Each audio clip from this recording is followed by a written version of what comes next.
আসসালামু আলাইকুম। System academic এর পক্ষ থেকে জানাই আন্তরিক সালাম ও শুভেচ্ছা। আমি শুরু করব সপ্তম শ্রেণী গণিত 2025 সাল নতুন বই অনুসরণী 1.2। আমরা এখানে বইয়ের 21 নম্বর প্রশ্ন সলভ করব। দুটি ক্রমিক সংখ্যার বর্গের অন্তর 37। তাহলে এখানে নতুন ওয়ার্ড কি এসেছে? ক্রমিক সংখ্যা, বর্গের মানে স্কয়ার, অন্তর মানে বিয়োগ। 37 হলে সংখ্যা দুটি নির্ণয় করো। তাহলে আমাকে দুটি ক্রমিক সংখ্যা, তাহলে ক্রমিক কি জিনিস বলা নাই, যেহেতু ধরে নিতে হবে। তাহলে ক্রমিক কি জিনিস, যদি আপনি ক ধরেন তাহলে ক এর পরে এক বাড়বে, ক প্লাস এক, অথবা ক এর পরে এক কমবে, সেটা কিন্তু ক্রমিক, বাট মাইনাস ঝামেলা যাওয়ার দরকার নাই, পজিটিভ রাখেন। ওকে, তাহলে মনে করি প্রথম ক্রমিক, যেহেতু পাটিগণিত অঙ্ক আমরা ক ধরবো, মনে করি প্রথম ক্রমিক সংখ্যাটি সমান ক। মনে করি প্রথম ক্রমিক সংখ্যাটি হলো ক। তাহলে আপনি পরেরটি বলতে পারেন অথবা পরেরটি। তাহলে পরের ক্রমিক সংখ্যাটি, তাহলে একটু বাম দিক দিয়ে লেখেন। তাহলে প্রথম তো দ্বিতীয় লেখেন, দ্বিতীয় ক্রমিক সংখ্যাটি সমান হলো ক প্লাস এক। যদি বলেন স্যার আমার লেখাটা বেশি হয়ে গেছে, তাহলে এটা না লিখে আমি আরেকটা জিনিস দেখাচ্ছি। কিভাবে লিখবেন? মনে করি ক্রমিক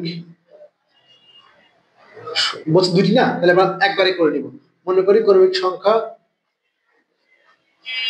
দুটি মানে দয়, সংখ্যা দয়, দুটি মানে দয় দয়। মনে করি ক্রমিক সংখ্যা দয় যথাক্রমে যথাক্রমে এক্স, একটা দেন এক্স প্লাস ওয়ান, একটা হলো এক্স, এক্স প্লাস ওয়ান, শেষ। একটা হলো এক্স, একটা হলো কি এক্স প্লাস ওয়ান।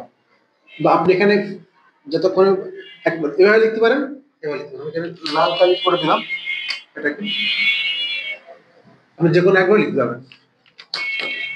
মনে করি ক্রমিক সংখ্যাটা যথাক্রমে এক্স এক্স, ক ধরছি, আপনি ক ও ক প্লাস ওয়ান দেন, একই হোক। ওকে, কি বলছেন? সংখ্যার বর্গের অন্তর, তাহলে কারা হলো? ক আর ক প্লাস ওয়ান। এবার বুঝেন, ক আর ক প্লাস ওয়ান, এখানে বড় কোনটা? এটা বড়, মানে ওর লগে এক যুক্ত হয়েছে। তাহলে বর্গের অন্ত, তাহলে বর্গ করতে হবে, দেন বিয়োগ, এ কিন্তু বড়টা, এর থেকেই মানে বাদ যাবে। তাহলে প্রশ্ন মতে প্রশ্ন মতে এখানে বড় কোনটা? ক প্লাস ওয়ান। ওই ক প্লাস ওয়ান এর বর্গ থেকে বাদ যাবে কটা, সমান কত হবে? 37। বা এখানে এ প্লাস বি হোল স্কয়ার সূত্র, তাহলে এ স্কয়ার প্লাস 2 ইনটু এ মানে ক, বি মানে 1, প্লাস হলো বি স্কয়ার, 1 এর স্কয়ার। যে ক প্লাস 1 কেমন লাগে লিখতে? স্কয়ার প্লাস 2 ইনটু ক ইনটু 1 প্লাস 1 এর স্কয়ার, আর মাইনাস ক স্কয়ার বসে গেল, এই জন্য এক্স ধরা হয় নরমালি একটু করার জন্য। বা এখান থেকে ক স্কয়ার বসে গেল, 2 গুণ 1 ক সমান 2 ক বসে গেল। এখান থেকে 1 এর স্কয়ার তো 1, আর ক স্কয়ার বসে গেল সমান 37। এই যে ক স্কয়ার বাদ হয়ে গেল। বা 2 ক প্লাস 1 ইকুয়াল টু 37, বা 2 ক ইকুয়াল টু 37 বিয়োগ 1, বা 2 ক ইকুয়াল টু কত হলো? 36। বা এখান থেকে ক ইকুয়াল টু কত হবে? 36 ভাগ 2 সমান কত হবে? 18, সমান হবে 18। তাহলে অর্থাৎ ক ইকুয়াল টু কত হলো? 18। চাচ্ছে কিন্তু আমার দুটি সংখ্যা, জায়গাটা এখানে, আমি এখানে দিলাম। দেখেন, অর্থাৎ এভাবে লিখতে পারেন যে প্রথম সংখ্যাটি, অথবা লেখেন সংখ্যা যা লেখেন, অর্থাৎ প্রথম ক্রমিক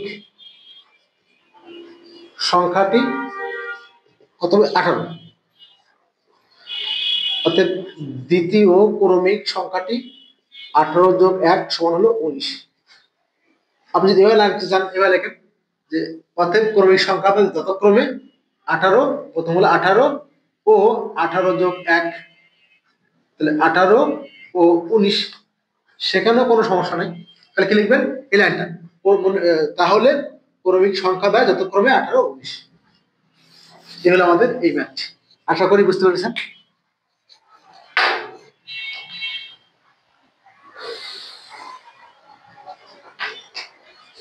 সিস্টেম একাডেমিক এর পক্ষ থেকে আন্তরিক সালাম জানিয়ে শেষ করা আজকের মতো ক্লাস। আল্লাহ হাফেজ।